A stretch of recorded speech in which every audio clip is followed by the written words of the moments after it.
Bibi is now living safely in the West with her husband and children. Her extended family members, however, are not safe because they still live in that Sharia-infested hellhole we call Pakistan. 2 days ago, her brother-in-law had his throat slit. Discourse on Development reports. Yunus, the brother-in-law of Bibi, a Christian woman convicted of blasphemy by a Pakistani court, was killed in Sheikhupura city of Punjab province in Pakistan on Monday. According to the FIR, Yunus had gone to his farms on May 24th and did not return home at night. His body with throat slit was traced to the farm the following morning. It is believed that hailing from the minority Christian community, Yunus was killed in a rivalry. This is not the first time that somebody associated with Bibi has been murdered in cold blood.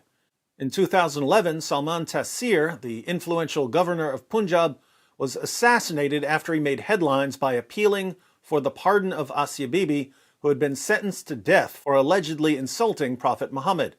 A month after Taseer was killed, religious minorities minister Shahbaz Bhatti, a Christian who spoke out against the laws, was shot dead in Islamabad, underlining the threat faced by critics of the law.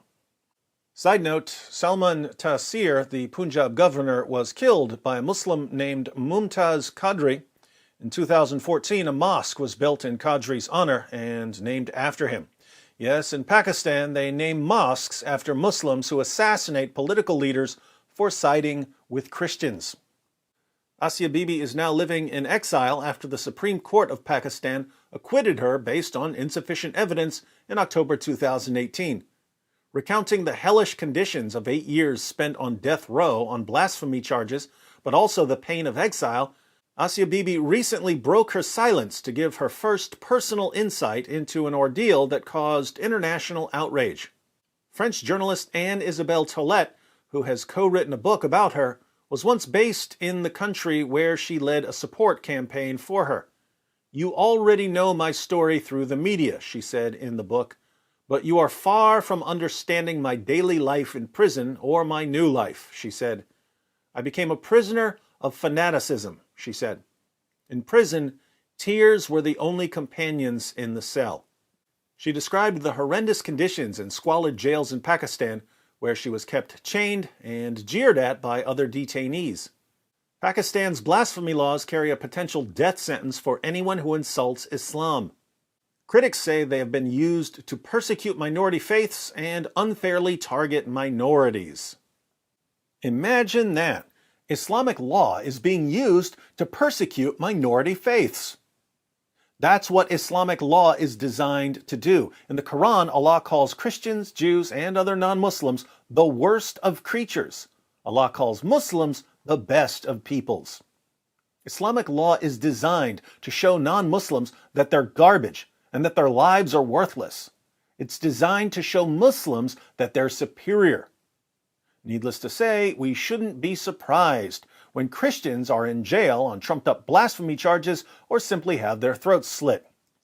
This is what Islam has been producing for 14 centuries.